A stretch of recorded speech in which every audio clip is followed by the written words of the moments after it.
আমি একজন ব্যর্থ নারী। জানো প্রিয়, আজ হাতের কাটা জায়গায় নুন মরিচও লাগিয়ে দেখলাম। তোমার কথা ব্যবহারে যতটা জ্বালা আর কষ্ট হয়েছে, এমন জ্বালা আর বিচ্ছিরি কষ্ট আজ আমার হাতেও হয়নি। তুমি যদি বুঝতে পাখি কেন আমি এমন করি, তাহলে এমন কথা এমন ব্যবহারের আগে 10 বার ভাবতা মেয়েটা কতটা অসহায়, কতটা পাগল তোমার জন্য। আমি একজন ব্যর্থ নারী। আমি তোমারে হারাইলাম, আর কি পাওয়ার আছে জীবনে?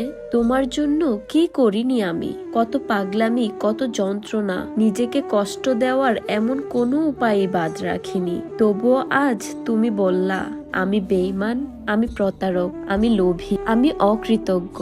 আমি সত্যি একজন ব্যর্থ নারী। আজকাল আয়নার দিকে তাকাতেও ভয় হয় ভীষণ। অযত্নের কথা কি আর বলবো তোমায়।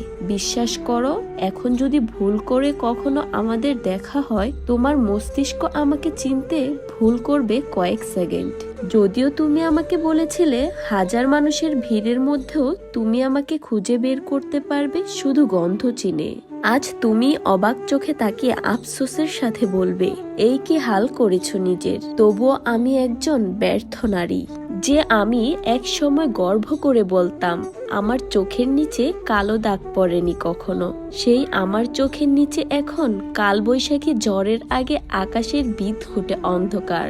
বাচ্চা হাতি ডাকার অবকাশটাও পাবে না সেই দিন আর। তোমার প্রিয় কোকড়া চুলগুলোতেও আজ জট বেঁধেছে।